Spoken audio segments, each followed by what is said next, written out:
picked the wrong week to quit sniffing glue. Definitely Federation starship. Accessing registry. NCC 1701C. Well, good morning, folks. I think the first obvious fact you'll see is that I am not in my usual digs, and that should tell you something about the state of my studio right now. So it's a mess. I can't even find a flat enough place to work on this. So I'm going to be frantic this week trying to put things together and clean things up and get an area to present it. But here is the victim for this week, and yes, I can write my name in the dust. That's how bad or how long I have had this kit in the stash. Now, I open up the kit, and the first thing I notice is that I must at one point have already started working on this, because all of the parts are off of the tree. So the first thing I need to do is take a quick inventory, make sure all the parts are here before I get too excited about starting on it. And then the next thing I need to do is to quickly, well, not quickly, but to pull out a nice little wash tub and get these pieces washed up, because I don't know how long they've been sitting, and they probably got dust on them and all kinds of schmutz. So it's time to get them cleaned up and get them ready. But the first thing I need to do is a quick inventory. Luckily, not that many parts. There's not that many pieces to this kit. This kit is frustrating in that it is too small to do too much to it. Too small to really go nuts on, but too large to ignore. Too big not to light, but too small to light effectively. So, obviously I'm not going to be scraping out all the windows. That's just madness. And I'm wondering now whether it's going to be worth. Maybe I can do it as a fiber optic, but I'm thinking of the trouble it's going to be to do the red and green formation lights. That might be an issue. This particular kit is all about the paint job, really. It's all about getting all of these layers of blue and light blue, and I don't even know if I'm on camera. Yeah, getting all of these variations of the blue color in, and I'll be working on some sort of masking set for that. But and I'm wondering why they didn't paint the lifeboats traditional lifeboat color. I'm going to have to look into that, because you would imagine those should be traditional lifeboat colors. They are traditional lifeboat shapes, but they are not in a particular color. So that's going to add some color to it as well. So painting is going to be the big issue on this kit, not lighting. I'm not going to go in and scrape out all those windows, for example. That's just madness. So there will be a light, probably, well, obviously I'll light the nacelles. The nacelles are ready for it. Lighting the nacelles, lighting the deflector, possibly lighting the strobes here, well, the formation lights, if I can do this with fibers. And maybe I'll have to check whether or not there's a clear part for it. I think there is, for the traditional planetary sensor on the bottom. Maybe light that up. One of the things I'd like to do, yeah, you can see in the photo that they use on the instructions that should be lit, but they also have lit windows that I am not going to be doing. So let me do a quick check of the parts and then get everything in the bath. Okay, good news. All the parts are here. That's the important thing. And I'm going to start cleaning them up. Now, decal sheet. Good for what it was at the time.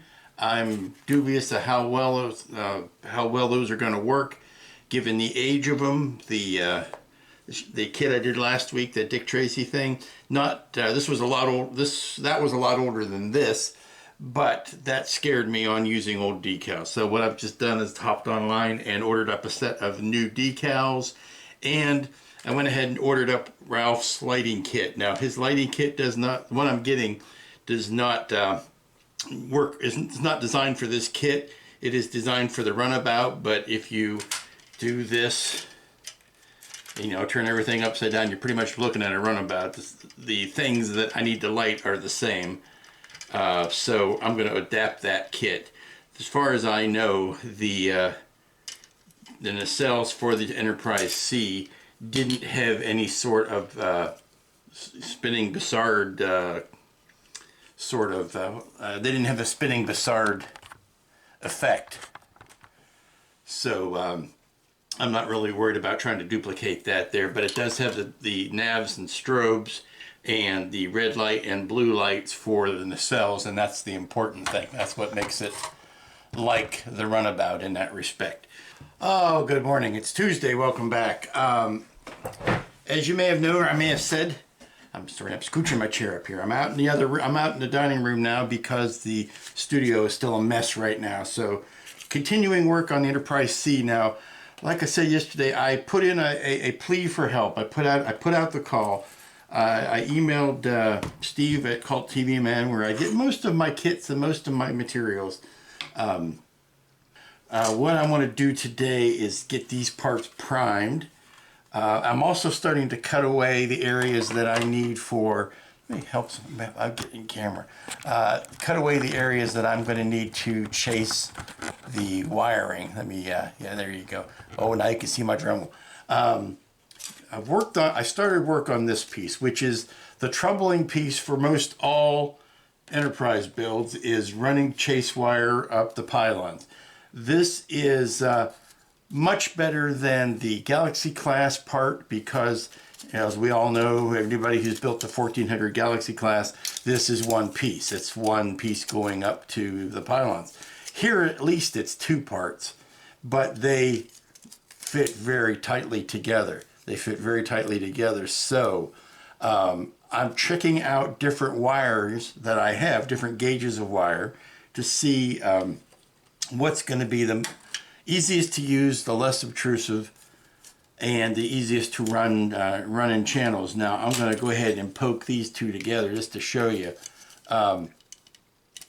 We're going to start with, take this off the back. Okay, here's our patient. We're going to have blue lights in here. We're going to have a red light that shines up towards the front. I don't know the extent that I'm going to be able to run any strobes or navs in here because of, just the area that we have to work with. I need to do some research on that to see which strobes and navs go here.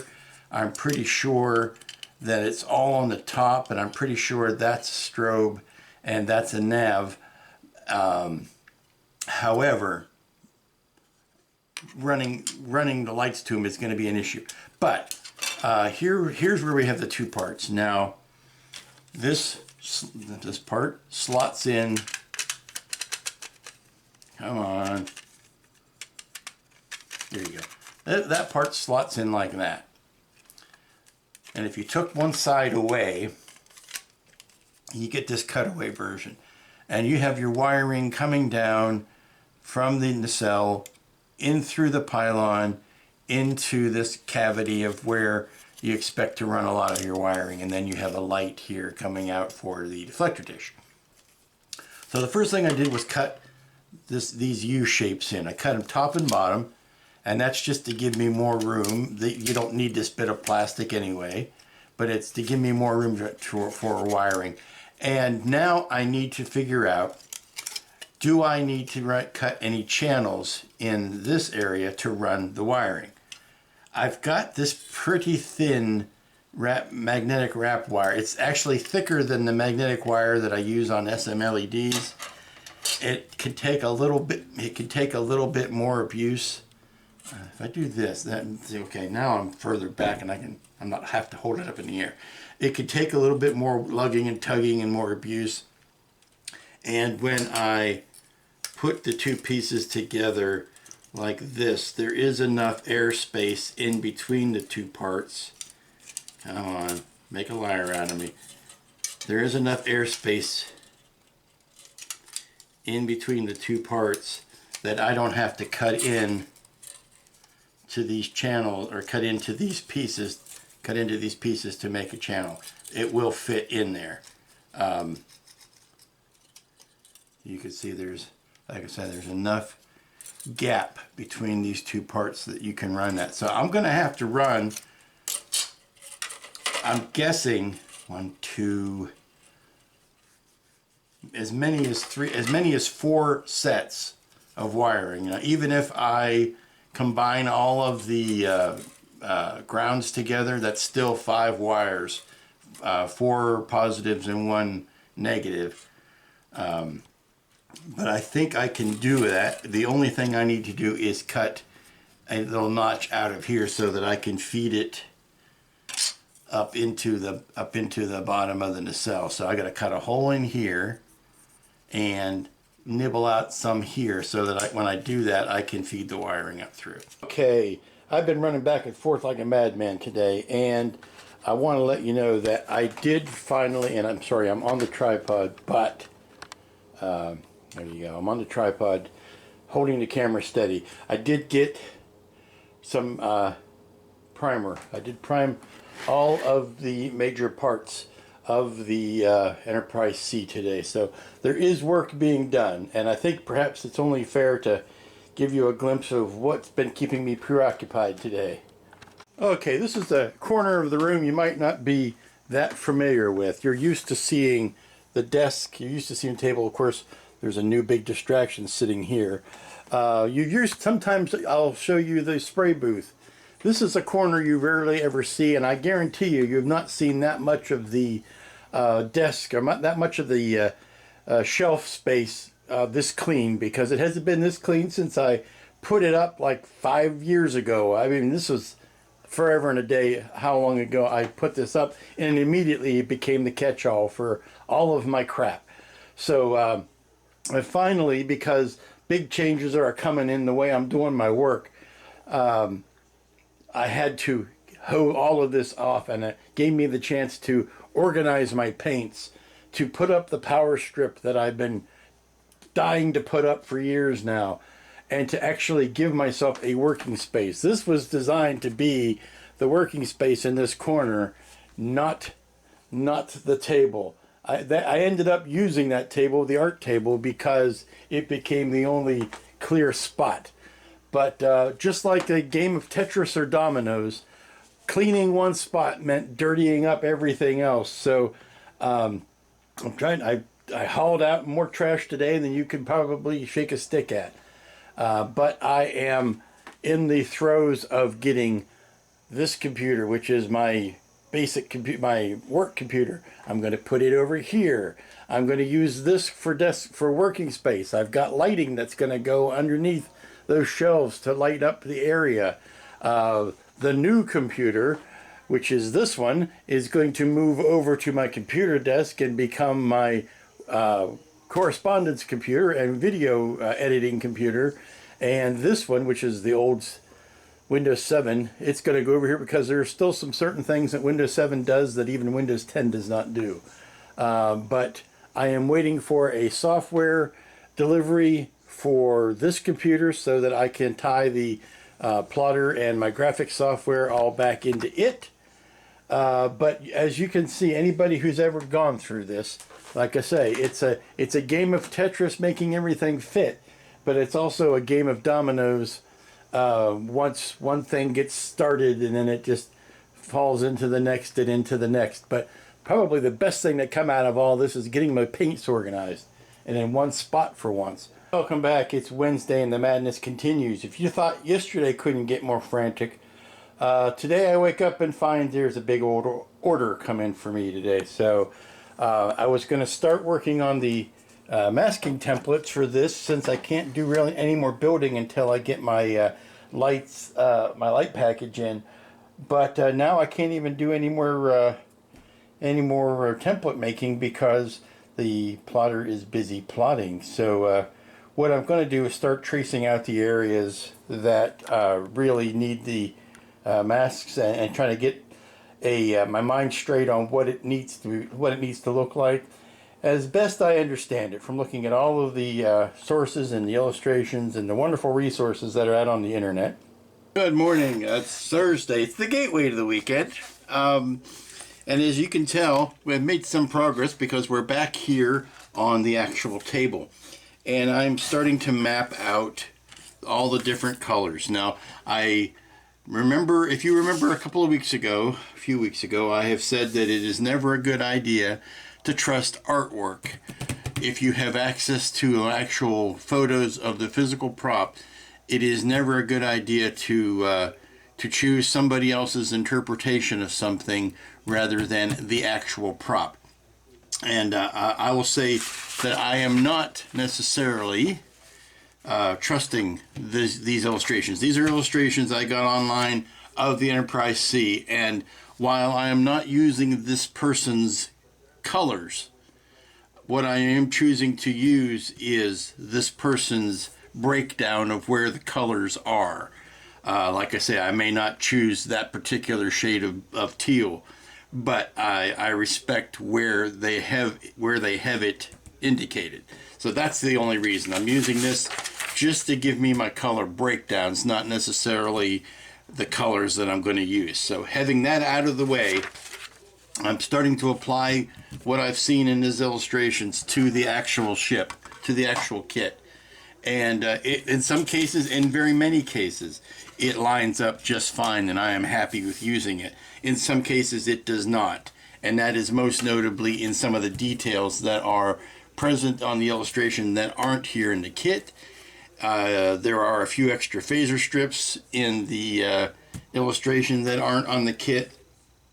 There are differences in the window layouts. One thing that I do find consistent is the lifeboat layouts. So I have no problem using this person's illustrations and going by the lifeboat layouts and the phaser strips as an indication of where my color changes need to be here. And obviously there are some things that are immutable, which is like this fine pinstripe line here that you see going around that you can see here on the illustration as well. So these things are baked in. Now it's only a question of whether, and again, not to give this too much credence, but just to show you where my thinking is.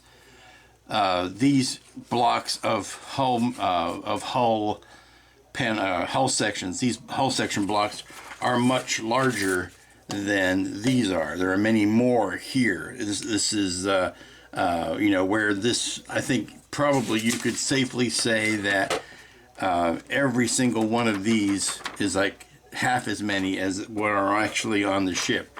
There would be twice as many lines, radial lines going out, is what I'm trying to say. So I can't just count, or I can't just look at this and count the hull sections and say, okay, three hull sections up from the edge is where the color changes. And that's not true, because it may be 3 on this illustration, but 5 here on the kit. So that's where I'm trying to caution you on. I am not following this thing slavishly, but I am following it generally. Maybe that's the best way to describe it. There are other things like the window sections here stop right before you get to the phaser strip. Well, on the kit, there is at least one more section of windows right next to the phaser strip, which you got to think would make very uncomfortable living arrangements for this person in this room. The person that has that, imagine he's a junior officer or a lieutenant or a enlisted man or something. It's like, wow, I got a window. My quarters have a window. Yeah, kid, but your quarters are right next to the end of the phaser strip. So you might have a hell of a nightlight going on if we get into battle.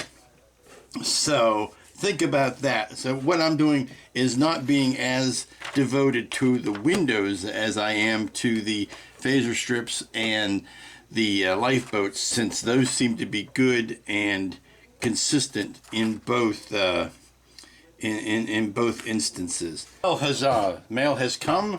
My decals are here. Most importantly, my lighting kit is here. Now, I have not cracked into this yet. And photo etch for the next build. Actually, this is what I should be working on now, but I'm playing hooky. This is for the Cyclops / Chariot kit, the newest kit in the Lost in Space line. I should be working on this, but I'm not. So I'm gonna quickly. I might even try to do this build while I'm doing this. I don't know, but I should be working on that. And on top of all that, the latest issue of actually this is the March 2020 issue of Fine Scale Modeler, and I was sent this by Steve for a very special reason. Aaron Skinner, who's one of the senior editors, is building a Klingon cruiser, and he's lighting it up, and he's using my masks to paint it. And he's done a very good representation of how they're supposed to work. He said some very nice things about them, and there you go. So, you know, the word is getting out. The gospel of Aztek Dummy is spreading. So, yay. Now that I've got, like I said, now that I've got this lighting kit, I can crack into it and see what kind of trouble I am in when it comes to what it's going to take to get this thing wired up. Let's see. We've got resistors, we've got bulbs, we've got some tape, we've got, most importantly, we've got the board. So as I've said, this is for the runabout. This is not for this Enterprise C, but hopefully it will do the same things, since I think it has the same lighting requirements. So best to get it all in one package. I'm looking at what Ralph hath wrought, and this looks like the cell. Oh, this is gonna be nice. This is gonna be sweet. Okay, let's get off of this and onto something else. Good morning, welcome back. It is Friday, and as I typically say, it is the last work day of the week. It might actually more factually be described as the first work day of the week, because while this table does look as clean as yesterday, many things have gone on behind the scenes as far as moving things around, cleaning, and I still don't know if I've got anything hooked up to me to be able to do this week's video. So that's going to be an adventure. But I finally have the computer set up. I've got my software installed. I've got, more importantly, I can output to the plotter like normal. So I had to make sure that the money-making apparatus was back up and running. And importantly, I had to make sure the scanner was talking to the software, because it's always something. And now that I've got everything, I think, working, I could start actually making masks today. Good Lord Almighty, it's been a long time coming. So, first thing I did was to trace off. I'm not going to show you everything I'm going to do on how to make a template set, because that's crazy. That's like the Colonel telling you his 11 herbs and spices, or the Coke people taking you on a tour through the factory. I'm not going to tell you everything, but as an example, here's how it's done. This weird shape, this detail that has to be painted a dark color. I know, since this is a starship, that everything that's on this side is mirrored on this side. So I really only have to trace off half of this. So what happens is I lay the tape down on the kit, trace out the lines. Now I will scan this, put it into my software, clean up the lines, output that to vinyl, and then bring it back and put it on here and see if it fits, and then make any adjustments as necessary. So I want to do that for all of the, and I'm starting with the darkest blue. I'm going to do that for all the darkest blue areas, and on the top of the ship, that includes, darkest blue area is this line, which is this guy here, and then this big cross shape. Now, the big cross shape that I've got drawn out in pencil here. And I am going to be doing this in sections. It would be kind of stupid. Stupid's not a good. It would be wasteful and counterproductive to try to make this as one shape. That's just madness. But what I can do is make a series of shapes that when you piece them together, they will do what you need to do. Now, here's the thing. These phaser strips are raised, these lifeboats are raised. There's no way to get a good vinyl down on top of that that's going to cover all that without puckering over these shapes. So what I'm going to do, what normally I would do, would be to paint this whole area and then mask, paint the whole area, mask it off, and then paint up next to it, or tape it off and paint over it. What I'm going to need to do in this particular shape, because of all these raised details, will be to mask around the sides of it, mask up to it, because it's flat on the inside of it, it's flat on the outside of it. all the bumpy stuff is happening in the center. I'm back. This went very well. Now this is the first pass at a bunch of these masks, and as I've said before, it usually takes me 2 or 3 swings at it before I've got them dialed in. But this is a very close, very close shot on the first run. And what it is the important masks for the nacelles, because these areas here have to be painted a darker color. It is the masks for the plating on the pylons, both top and bottom, because these ones are the darkest color, these ones are the medium color, and then the base is the base. Same with the top part. So these are very well. Some minor tweaking has to happen on that. The neck, this gridded piece in here, this louvered piece, I want to mask that off. Well, I've got to retouch this angle here. It's odd because it's beautiful on this angle, which is the one I measured and did all of the work on. And then I flip it over, something that you would think would be symmetrical, because I know this piece is symmetrical, or this piece is working, is fits. So you flip it over, you'd figure, oh, well, it's going to work on the other side. And that's where you run into the reality that maybe something is off a little bit there. So I need to adjust that. Most importantly is these pieces for the main saucer. Now, this does not include the little teeth that go out that give me these areas that go around the deflector or the phaser strips. Those you can do with straight runs of tape. Excuse me. But I wanted to get this pinstriping in. I wanted to make sure some of these circles the arcs of them are right. Excuse me. You didn't need to hear that. Yes, I've got the coronavirus. I've stopped drinking Mexican beer. But here on the bottom is the important, and to quote the great philosopher Taylor Swift, I knew these were trouble when I met them. I knew these were going to be trouble when I met them. But this one is a little too fat. This one's just right. This one's maybe a little too thin. So, you have your 3 pigs. You have your Goldilocks and the 3 bears. I knew it was 3 of something. But again, try doing that with Tamiya tape. Yeah, you just go ahead and try. I'll wait. So I need to beef that one up a little bit thicker. But you basically cut it and you start pushing it down and then working it around. The bottom does not have any of the key shapes. When I'm talking about the key shapes is these guys, where it's notched in and around.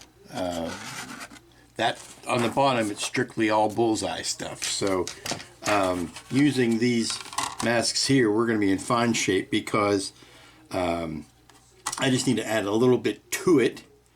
Again, I don't want to try to mask around these lifeboats. I'd rather mask on either side of the lifeboats and then just paint them. So that tells me that this guy here needs to be a little thinner because, and to tell you the truth, I just made one combo set that I'm using top and bottom. I haven't even really differentiated them yet. So what I need to do is designate which are going to be on the plot file, which are going to be the circle masks for the top of the saucer and which are going to be a circle mask for the bottom of the saucer, so that I know I've got my colors correct or my dimensions correct for the colors that I need. Okay, I'm toying about with my colors now, and as you might be surprised to know, they are not coming from the familiar Tamiya family of paints, but these are the Vallejo Model Air colors and the Mecha colors. Straight out of the bottle are these colors here, this green, blue, gray, and off-white. But mixed with a little bit of white in them is really where I want to be. And they are the Model Air. This is the blue. It's Hellblau RLM 65. This is the under blue faded. It says Digastado, Azul Digastado.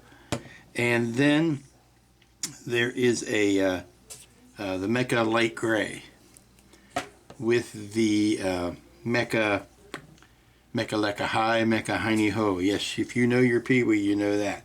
And with the off-white. There's also this deeper blue that is a more into the almost into the violets, that I don't know if it's gonna, I think that's a little much. I may end up mixing that in with something to richen up the color, but I think what I want to start with for the darkest area that I want to paint, which would be the stripes and this area here, that's going to be this. It's going to be this RLMLS blue, but I'm going to want to mix the color in with it because I think that's just a tad bit too green. So it may be a question of using the faded blue, or this blue faded color, and then just various amounts of white in it to give me all of the colors that I want. Because looking at filming model pictures now, unlike other Enterprises, the Enterprise C model was reused several times, as the Yamaguchi, the most notably. So there has been work done on it, much like I guess like the original refit. It was repainted, or there are different details on the Yamaguchi than there were on the Enterprise C. The Enterprise C was not treated as sacred. The model was not treated as sacredly as the refit, in that it was the refit was never used in any other movie other than the Trek movies, and it was repainted for the Trek movies, but it was not used on Deep Space Nine. It was not used in the Next Gen. It did not show up anywhere else, whereas the Enterprise C model, which was built for Next Gen, wasn't built for a motion picture, built for a one-off episode. So yeah, important, historically, but wasn't meant to be its own individual living entity for all of its life. It was reused. So it did show up in different incarnations, most notably with, like I said, the Yamaguchi, where they changed the front of the Bassard caps. So if you ever see that, then you know for sure. Also, the planetary sensor was changed on the bottom of the saucer for the Yamaguchi. Other details were also changed, but we're not building the Yamaguchi. We're building the Enterprise. So that's what we need to acquaint ourselves with. So I think the more I look at this, the less of that green I like. But what I want to do, I think, is mix up a color that is mostly this faded blue, has a drop of this green in it just to slide it over into the green spectrum a bit, and then a bunch of pure white in it to lighten it up. And that, I think, is what we're going to start spraying. And we are going to spray it on the top of the saucer and on these three pinstripes. These three pinstripe areas on the bottom of the saucer. Alrighty, I have done my tweaking. I have replotted a second attempt at these masks. I have let this darkest color dry. I am ready to paint another color, and I think I want to do is go with the lightest color this time, and that will only leave the medium color for next. So I'm going to mask off areas that I want to keep the darkest color, at least in the areas of where I am painting, and then I'll be ready to put the lightest color on. So okay, this is all I need for the top. This outside ring is the lightest white color. This inside here is the lightest white color, and everything in between is not. So I just need to block this off with painter's tape to keep the overspray off of it, and then we will be good to paint. I think what I want to do is also take care of the bottom saucer. Where is she? Where is she? She's around here somewhere. See, I would lose my head if it weren't bolted on. So now I'm going to mask off the bottom hull. And the bottom hull, we have a center that is white. We have this whole ring, which is white, where the phaser strips are. And when I say white, please understand that I mean it is the lightest color. There is, I don't want to keep saying blue, because there's a medium greenish blue, there's a dark greenish blue, and the white is a very light greenish blue. So we're going to call it white and be done with it. And then the outer ring is white. So let's get those areas masked off, and we're ready to do probably the last painting of the day. It's getting kind of late. Alrighty, I have got the top and the bottom of the saucer ready for the lightest gray slash whitish color. These are the areas that will be actually what is probably closer to a ghost gray, and that is the lightest color on the ship. The majority of the ship will be this lightest color. You'll see that more in the pylons and the nacelles and the secondary hull. You'll see more of that color than you do here. Again, this is strictly this lightest color. So we're going to mix that out of the gray that I've got, which is the Mecha light gray, and I am going to lighten that up just a little bit more with the Mecha off-white. Actually, no, I'm going to use the Mecha pure white just to bring that up a little bit. And I think I may even put a drop or two of this faded blue in it just to keep it in that same color family. The light gray itself is a very bluish gray. It's a very cool gray. Here's what it looks like. So it's already in that family. I just need to lighten it up to there to mix it up. And I'm just going to mix it in the cup. So I'm going to make sure that I have enough for all of this, and then try to remember what my recipe is. So we're going to start with a bunch of the white, and we're going to put even more of the gray, and some airbrush thinner, a few drops of that.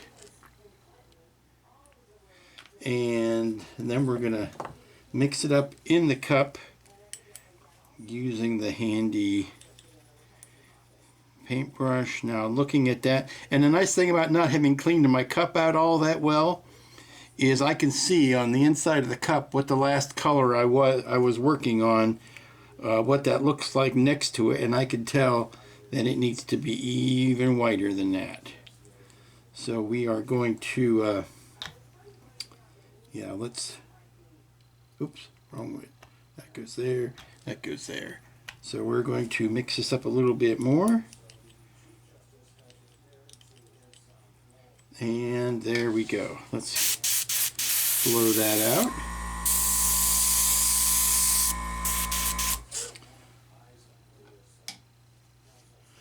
This Vallejo paint has a lovely smell to it. It actually is a pleasant smell, unlike most other paints. Okay, let's get some of that started over here. Let's get my glasses out of the way because I don't want to spray paint on those.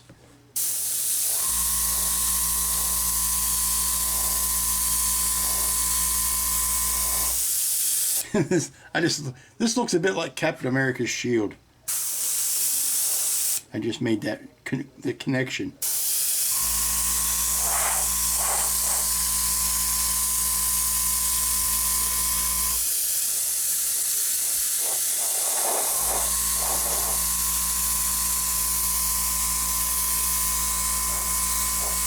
And again, light coats. I don't want to try to get all of my coverage with one coat.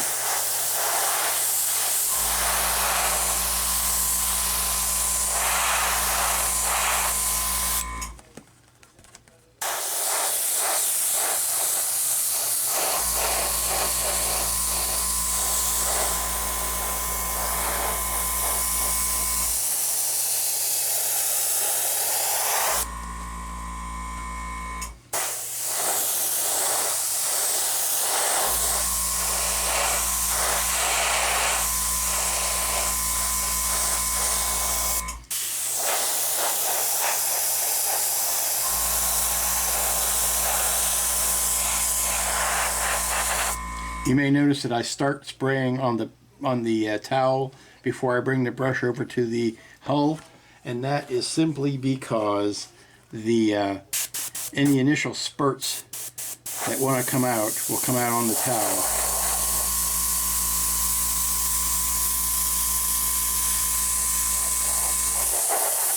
Okay, while the bottom is drying, I will go ahead and mask off the top. I got ahead of myself and forgot to mask this area off. Okay, now the top is masked off and I can get to the spraying the white on here.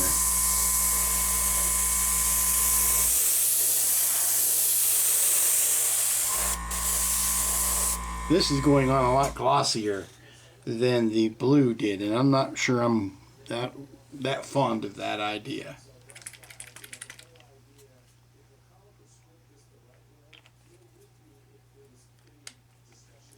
Let's try that rather than using the pure white. Let's go back to the off-white because I think I got a better result out of that.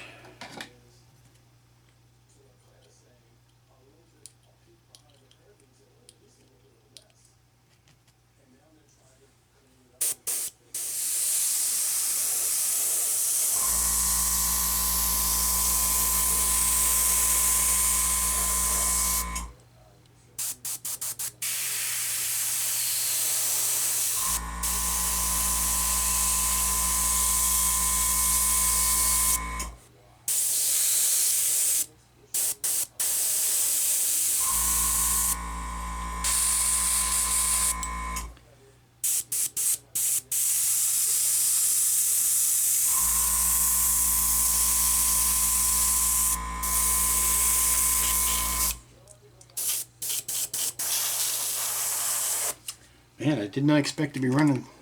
Should have mixed up more.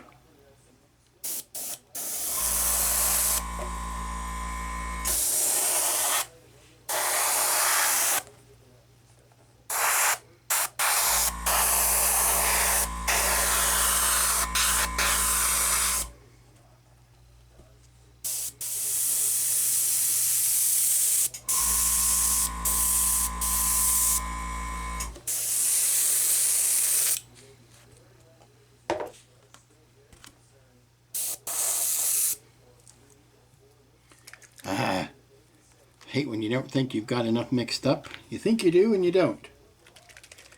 And the secret is to remember your ratios.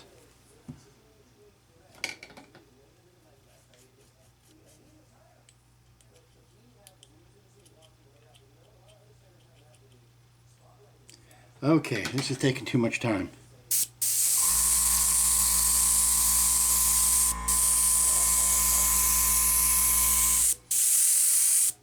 And of course these phaser strips will have to be painted back in by hand afterwards.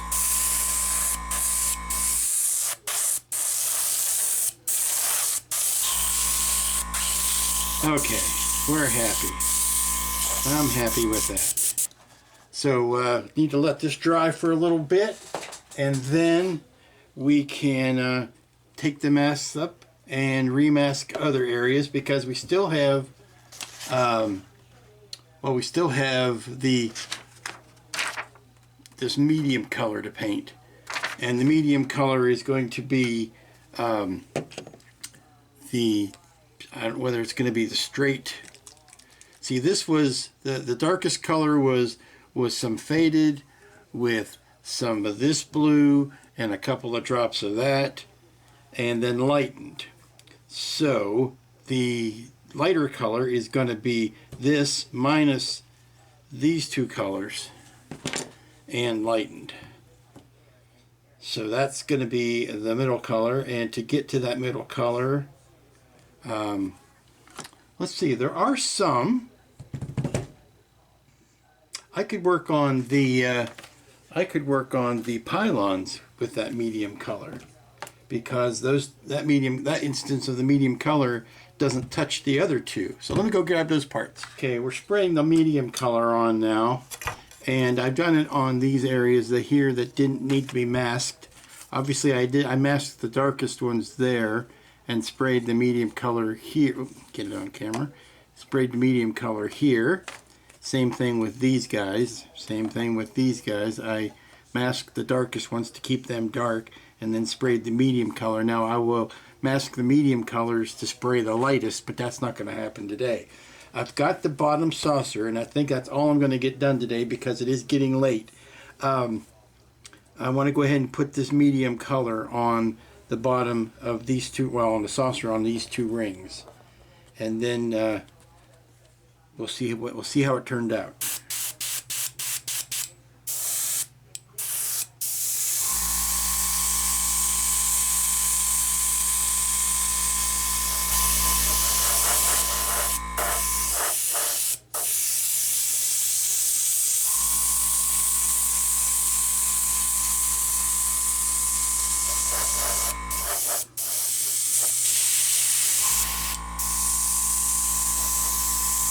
Yeah, it's just a little lighter.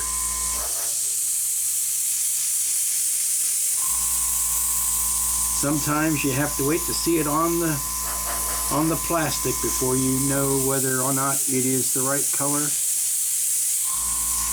And when this is all done, I am probably going to take a misting of a very light gray or almost a white and just blend everything together with a misting of a blending coat.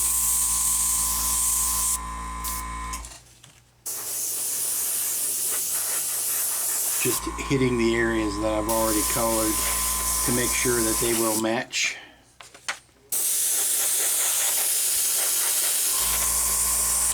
Make sure all of my light blues are the same color. Okay, I swear this is the last bit of painting I'm going to do tonight, but I have to admit, this does get a bit like eating potato chips. Once I get started, I just don't want to stop. So, last bit of bluing for tonight. Do I have enough in the brush? No, I need to add some. And this is the medium color, which is a bunch of this faded blue with some gray in it. Mix it, or not gray, the white in it. And I am shooting for a color that is, yeah, that's gonna do.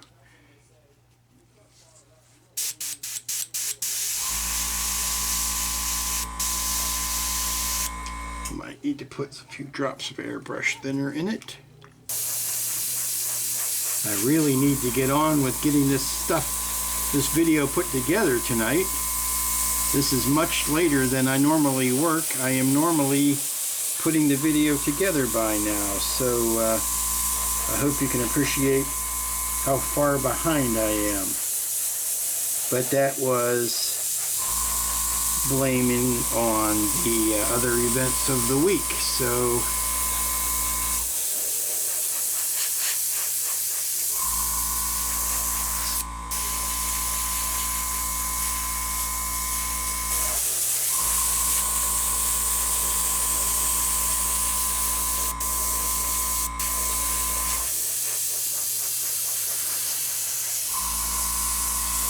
the good news is the bottom should be ready to unmask. So let me take a bunch of quick pictures, still pictures, and then I'll be right back. Time to take the masks off of the bottom of the saucer. And like I said, if this goes horribly awry, I will still repaint. I'm looking at doing some repainting in the future, if only because I haven't even started tearing into this thing as far as drilling out holes for wiring and any of that. So I know there's something coming up, but I am curious, like you won't believe, as to how this is all going to turn out. So I want to see.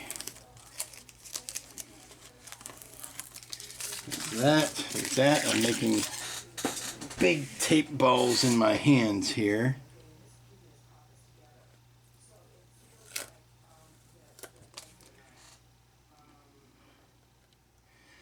That looks good. I am nervous. Hey, that turned out pretty good. Yeah, I like that.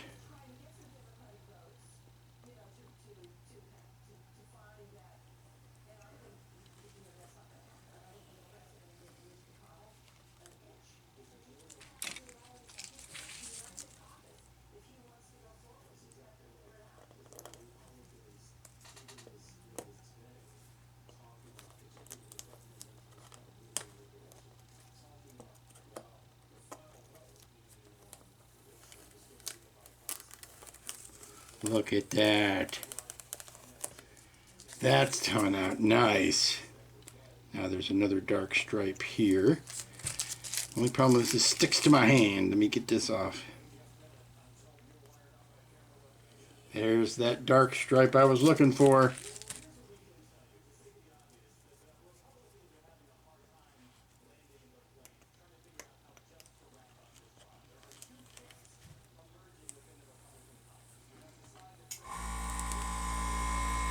Okay, being very careful here.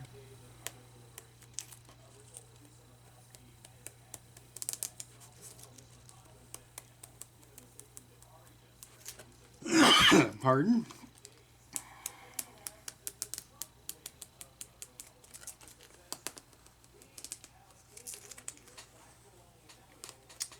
There you go. There is the bottom of the saucer. Huzzas and handsprings abound. Now all the detail stuff has to be painted, but those are your main massive colors right there. Hallelujah. Let's do the top, see how it turned out up here. And I know I am tearing this tape off way prematurely because there is much drying that could be done. I should ideally let this go overnight, but I cannot wait. I cannot wait, and I cannot make you wait after having a week's video of not doing anything. Let's slice through that. Lovely. Lovely.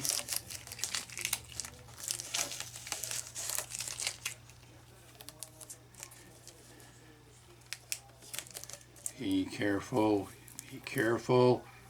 You are risking paint peel up.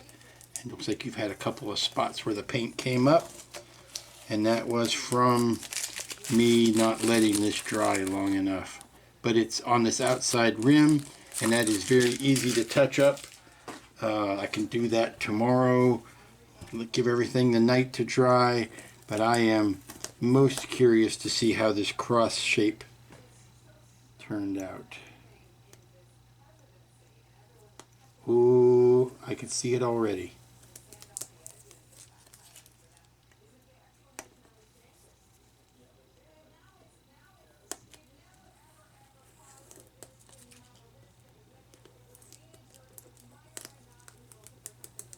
There we go. Live on your TV screen.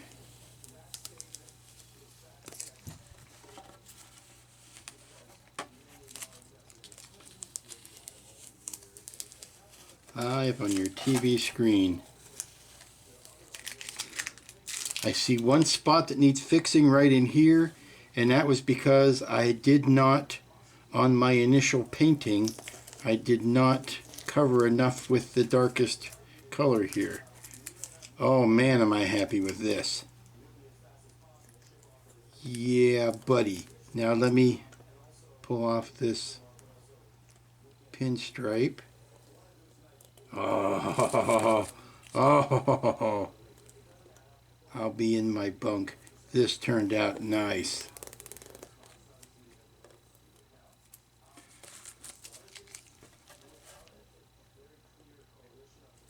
Now all of the lifeboats, those are going to be handled with decals. So I'm not really worried about painting those in. Look at that. Look at that. Children of all ages. Look at that. I got some spots right in through here where I got a little happy pulling the paint off. But since that's right on the edge out here, I can wait till tomorrow, mask that off, and then repaint it. But buddy, you take that and that, put that together, and you're halfway home. Look at that.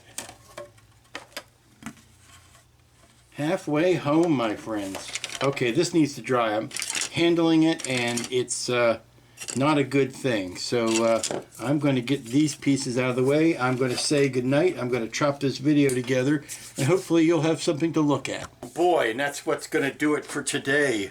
a weird day to cap off a weird week. Did not get as much done, oddly, as I had hoped, but once it started going, boy, it just started picking up speed and running. So this is nice. I can't paint it all too much because I still have to build the bloody thing. I still have to put wiring in it and all that, but I really did want to see those colors. And, you know, worst case scenario, it all goes back to gray and I start again after I've rebuilt it. But we're in a good place. Next week I got to put it together and put the clear parts in and mask the clear parts. But until then, you be good to each other. We'll see you here next week with more Enterprise Sea fun.